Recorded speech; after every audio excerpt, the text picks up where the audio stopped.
ഇവിടെ വിലപ്പ തീരാ. ഊണ് കഴിക്കണ ഉത്സാഹം ഇതിൽ കാണിച്ചിരുന്നെങ്കിൽ നാളേരം ഉണങ്ങി കൊപ്രയാവേണ്ട സമയമായി.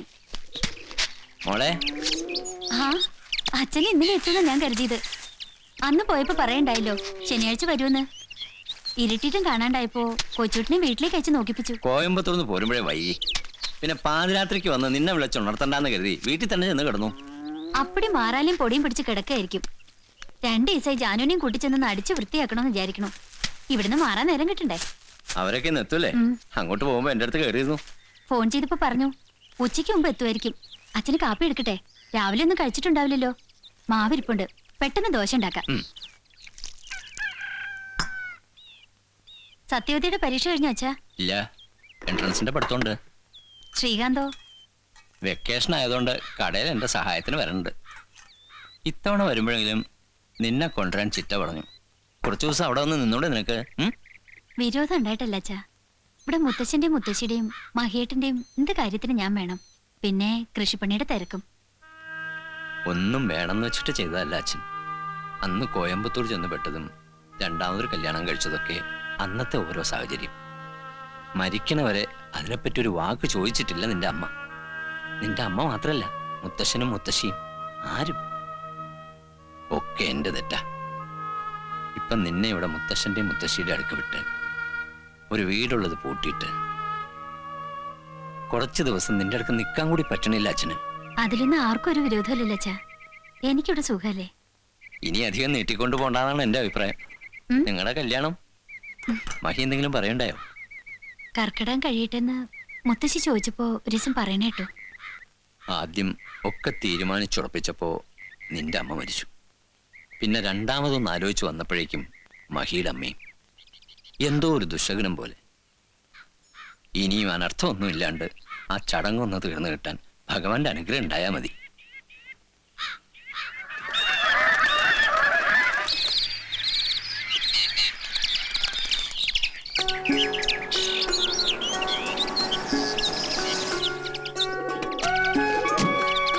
ഇറങ്ങിക്കോളൂ. ഇതാ വീട്. സ്വന്തം വീടാണെന്ന് കരുതിക്കോളൂ അല്ലേ മയ്യേട്ടാ? അതെ. നീ ആ പെട്ടിയൊക്കെ എടുത്ത് പുറത്തേക്ക് വെക്ക്. ആ തമ്പുരി പൊട്ടാതെ നോക്കണം. എന്നിട്ട് വണ്ടി ഒന്ന് വൃത്തിയായിട്ട് കഴിക്കോ. ആ കേശുമാമ ഉണ്ടായിരുന്നു ഇവിടെ. ഇന്നലെ വന്നു. കണ്ടിട്ട് പോവാന്ന് കരുതി കാത്തു നിൽക്കുകയായിരുന്നു. കോയമ്പത്തൂര് വിശേഷമൊന്നും ഇല്ലല്ലോ? ഇല്ല. എങ്ങനെയായിരുന്നു യാത്രയൊക്കെ? കേമായി. തഞ്ചാവൂർ 2 ദിവസം ജാസ്തി തങ്ങണ്ടി വന്നേ ഉള്ളൂ. ഏതാ ഈ കുട്ടി? കുറച്ച് ഇരുന്നിട്ടൊക്കെ അല്ലേ പോളൂ. ഒക്കെ വിസ്തരിച്ച് പറയാൻ കേശവ. വാ.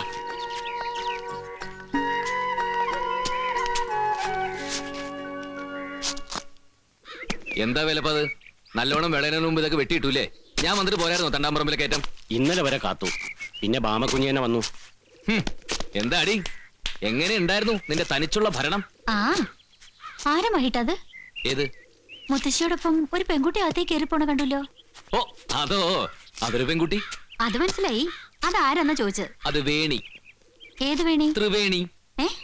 എടി വാണിമണി വരദായിനി, വാണിമണി വരദായിനി സ്വർഗനന്ദിനി. ആ വാണിയുടെ വകയിൽ അമ്മായിയുടെ മോളായിട്ട് വരും ഈ വേണി.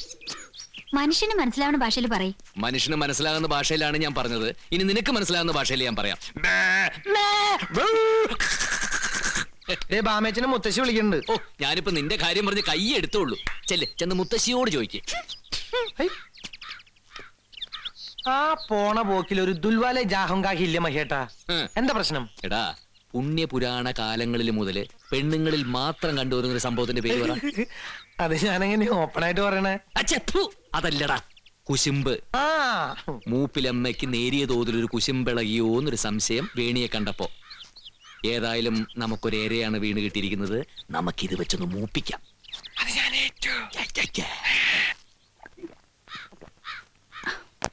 മുത്തശ്ശി എന്നെ വിളിച്ചോ?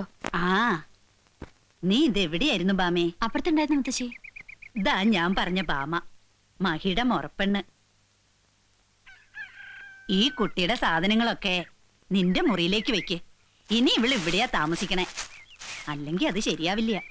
നിന്റെ ഒരു കൂട്ടം വൃത്തിയും വെടിപ്പും അടുക്കലും പെറുക്കലും ഒക്കെ. ആ മോളിൽ തെക്കേപ്പുറത്തെ മുറി വൃത്തിയായിട്ടല്ലേ കിടക്കണേ? അങ്ങോട്ട് കൂട്ടിക്കോളൂ. ആരാ മുത്തശ്ശി ഇത്? തഞ്ചാവൂരപ്പൻ തന്ന പ്രസാദം. ഓ, അവിടേക്കുള്ള അമ്പലത്തില് പെൺകുട്ടികളെയാവും ഇപ്പൊ പ്രസാദമായിട്ട് കൊടുക്കണത്. അത് ഞാൻ അറിഞ്ഞില്ല. കുട്ടി വരൂ. വെറും വേണിയുള്ളോ അതോ കൃഷ്ണവേണിയോ? വെറും വേണിയേ ഉള്ളൂ. ഇതെന്താ ഇങ്ങനെ ഒരു പേര്? തമിഴത്തി കുട്ടികളെ പോലെ. ഞാൻ മലയാളിയാ. അത് മനസ്സിലായി. എവിടെയാ നാട്? ശിവപുരം.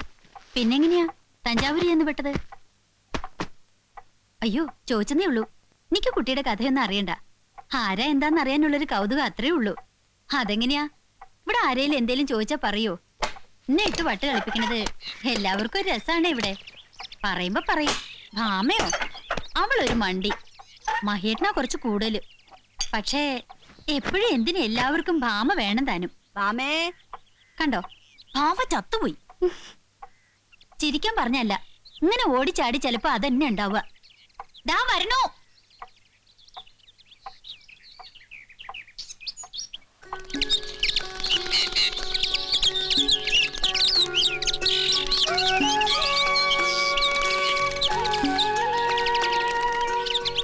ആഹാ, ഇവിടെ വന്ന് നിൽക്കുക. ഞാൻ വെറുതെ. കിളികൾ ഇഷ്ടമാണോ കുട്ടിക്ക്? പ്രാവുണ്ട്. ഇനി ഇവറ്റകൾക്ക് തീറ്റ കൊടുക്കേണ്ടത് കുട്ടിയുടെ ജോലിയാ. ഇനി മുതല് ഇത് മോളുടെയും കൂടെ വീടാ. അങ്ങനെ വേണം കരുതാൻ. എല്ലാം ഫ്രീഡം ഉണ്ടാവും കുട്ടിക്കൂടെ. ഞങ്ങളൊക്കെ കൂട്ടിനുണ്ടാവും വിചാരിച്ചോ. എപ്പോഴും മനസ്സിലെ വിഷമങ്ങളൊക്കെ മറന്നു കളഞ്ഞിട്ട് നല്ല മിടുക്കി കുട്ടിയാവണം. ഞാൻ കരുതിയത് മഹീട്ടും പാടത്തേക്ക് പോയിന്നാ. നീ ഇങ്ങോട്ട് വന്നേ. മുത്തശ്ശി പറഞ്ഞല്ലോ, ഇവളൊരു പാവം കുട്ടിയാ. എന്ന് വെച്ച് നിന്റെ അത്രയും പാവമൊന്നുമല്ല, എന്നാലൊരു ചെറിയ പാവം. ചട്ടിയും കലവും പോലെ തട്ടിയും മുട്ടിയും നിങ്ങൾ തമ്മിലായിക്കോ. നന്നായി, എനിക്കൊരു കൂട്ടായല്ലോ. അടുക്കളയിൽ ഒരു ചുമട് പണിയുണ്ട്. അടുക്കളയിലെ കരിയും പോവുകയും കൊള്ളാൻ ഇവിടെ ക്ഷണിക്കൊന്നും വേണ്ട. അതിൽ തെറ്റൊന്നുമില്ല. പെൺകുട്ടികൾക്ക് പറഞ്ഞിട്ടുള്ളത് അതൊക്കെ. പെൺകുട്ടികൾക്കല്ല, നിന്നെ പോലത്തെ പെൺകുട്ടികൾക്ക് പറ. മഹേട്ടാ, പാടത്ത് പണിക്കാര് വെയിറ്റിംഗിലാ. നമ്മൾ ചെന്നിട്ട് വേണം കൊയ്ത്തു തുടങ്ങാൻ. ഓ, നമുക്ക് പോവാം. ചെല്ല്, ബാമേച്ചിട്ട് വിളിച്ചല്ലേ.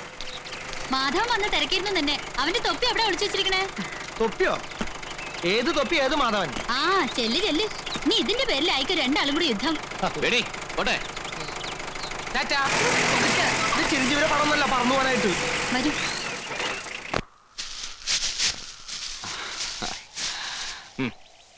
നൂറ് മേനിയാണ് ചെറിയമ്പ്ര. ആ കൈ കൊണ്ട് വിത്തെറിഞ്ഞെന്റെ കൈപ്പുണ്യാണ്. നമ്മടെ അധ്വാനത്തിന്റെ ഫലം എന്ന് പറ വേലുമൂത്താരെ, അല്ലടാ. അന്നാ തുടങ്ങട്ടെ. ആദിയില്ലല്ലോ ലന്തമില്ലല്ലോ കൊല്ലക്കാലം പോയ യുഗത്തിൽ. ആദിയില്ലല്ലോ ലന്തമില്ലല്ലോ കൊല്ലക്കാലം പോയ യുഗത്തിൽ. ഒച്ചയില്ലല്ലോ ലോശയില്ലല്ലോ കൊല്ലക്കാലം പോയ യുഗത്തിൽ. ഒച്ചയില്ലല്ലോ ലോശയില്ലല്ലോ കൊല്ലക്കാലം പോയ യുഗത്തിൽ. പെണ്ണു വന്നേ ഒരു ഞാറുന്നട്ടേ കൊല്ലക്കാലം പോയ യുഗത്തിൽ. പെണ്ണു വന്നേ ഒരു ഞാറുന്നട്ടേ കൊല്ലക്കാലം പോയ യുഗത്തിൽ.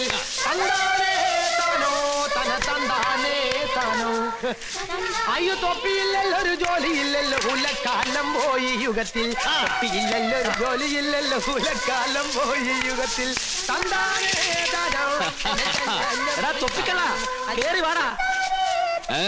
മഹിയേട്ടനില്ല, ഇടപെടരുത്. എന്റെ തൊപ്പി കാണാ. നിങ്ങൾ പണിയെടുത്തോ, ഇത് ഞാൻ നോക്കിയോളാം. തൊപ്പിയില്ലല്ലോ ഒരു ജോലിയില്ലല്ലോ കൊല്ലക്കാലം പോയി യുഗത്തിൽ. നിന്നെ ഞാനിന്ന് കൊല്ലും. എന്റെ ജാതകത്തിലുണ്ട് ഒരു കള്ളനെ കൊന്ന് കോടതി കയറുന്നു. എന്റെ ജാതകത്തിലുണ്ട് ഒരു മന്ദബുദ്ധി പോലീസുകാരന്റെ തല്ലുകൊണ്ട് ഞാൻ ചാവില്ലെന്ന്. ഇതിനു മുമ്പ് എന്റെ 2 തൊപ്പി നീ കട്ടെടുത്തിട്ടില്ല. അതെ, എടുത്തതല്ല. തന്റെ ഒരു തൊപ്പി നമ്മുടെ ഡ്രൈ ക്ലീനിങ് ദാശായന്റെ വീടിന്റെ ഇടവഴിയിൽ നിന്ന് കിട്ടി. മറ്റേ തൊപ്പി പുഴക്കരയിലെ കള്ളുഷാപ്പിന്റെ ബെഞ്ചിന്റെ അടിയിൽ നിന്ന് കിട്ടി. പിന്നെ ഈ തൊപ്പി. മതി മതി മതി, പറയല്ലേ. എന്താ മാധവ അത്? ഒരു പോലീസുകാരൻ പോകാൻ പാടുള്ള സ്ഥലത്തൊക്കെയാണ് താൻ പോകുന്നത്. അയ്യേ, വളരെ മോശം. ഇല്ല മഹേട്ടാ, ഇവൻ കള്ളം പറയാ, പച്ച കള്ളം. അതെ മയ്യേട്ടാ, ഇയാള് പച്ച കള്ളടിച്ചിട്ടാണ് ഈ തൊപ്പി ബെഞ്ചിന്റെ അടിയിൽ മറന്നു വെച്ചത്. താൻ ഈ തൊപ്പി യൂണിഫോം തട്ടിയെടുത്തല്ലോ. അച്ഛൻ മരണക്കരക്ക് കിടന്ന് പറഞ്ഞതാ, മോനെ നിന്റെ അച്ഛൻ മരിക്കാൻ വേണ്ടി പ്രാർത്ഥിക്കടാന്ന്. എന്നാൽ ആ ജോലി എനിക്ക് കിട്ടുള്ളൂ. അച്ഛൻ മരിച്ചപ്പോ താൻ എന്ത് ചെയ്തേ? താൻ ഏക മകനാന്ന് പറഞ്ഞ ജോലി തട്ടിയെടുത്തില്ലേ? അയ്യേ, അച്ഛന്റെ ഒഫീഷ്യൽ മോൻ ഞാനാ. അതിന്റെ തെളിവായി യൂണിഫോം. ഇത് ഞങ്ങൾക്ക് പാരമ്പര്യമായിട്ട് കിട്ടിയതാ. അപ്പൊ പാരമ്പര്യമായിട്ട് ഈ തൊപ്പി എന്റെ തലയിലിരിക്കട്ടെ, ബാക്കിയുള്ളത് താൻ എടുത്തോ.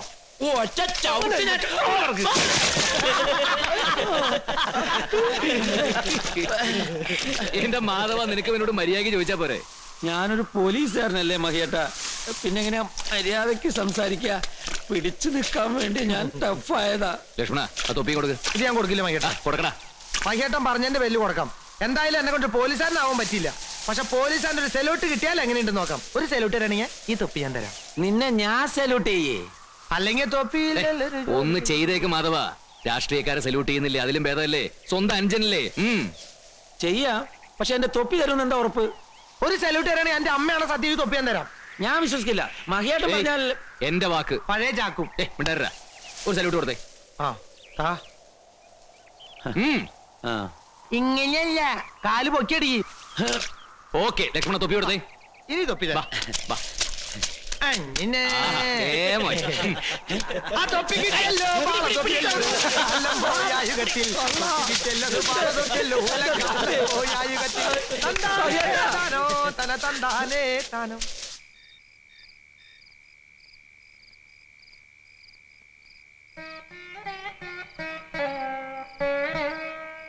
അപ്പൂപ്പ, അപ്പൂപ്പന് അറിയുന്നുണ്ടാവോ ഞാനിപ്പോ എവിടെയാണെന്ന്? ഏതെങ്കിലും ലോകത്ത് നിന്ന് അപ്പൂപ്പൻ കാണുന്നുണ്ടോ എന്നെ? ഈ വീട്ടിലെല്ലാവർക്കും എന്നോട് സ്നേഹ. ഇപ്പൊ എനിക്ക് സന്തോഷാണോ സങ്കടാണോ ചോദിച്ചാ എനിക്കറിയില്ല.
ഒന്ന് വേഗം ഉറങ്ങും മുത്തശ്ശി, എനിക്ക് ഉറക്കം വരണോ. തിരുമ്മ നീയേ.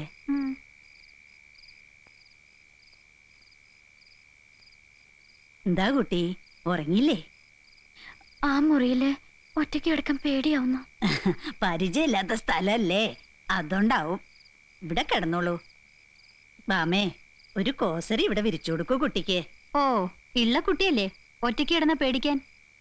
നാമം ജപിച്ച് കണ്ണടച്ച് കിടന്നാ മതി, ഉറക്കം വരും. ഓ, നീ അധികം പറയണ്ട. നീ എന്നോട്ട് എന്റെ അടുത്തുനിന്ന് മാറിക്കിടന്നു തുടങ്ങിയത്. പേടിയില്ലാത്ത ഒരാള് മാത്രോ വയസ്സറിയിക്കണേന്റെ തലേന്ന് വരെ കിടക്കയില് മുള്ളി എന്നെ മൂത്രത്തില് കുളിപ്പിച്ചിട്ടുള്ള ആളാ. മുത്തശ്ശി എനിക്കല്ലേ? അപ്പോഴേക്കും പിണങ്ങി. എന്റെ കാലൊന്ന് തിരുമു കുട്ടിയേ. എനിക്ക് വയ്യ. മുത്തശ്ശിയുടെ ഇള്ളക്കുട്ടിയോട് പറ തിരുമ്മി തരാൻ.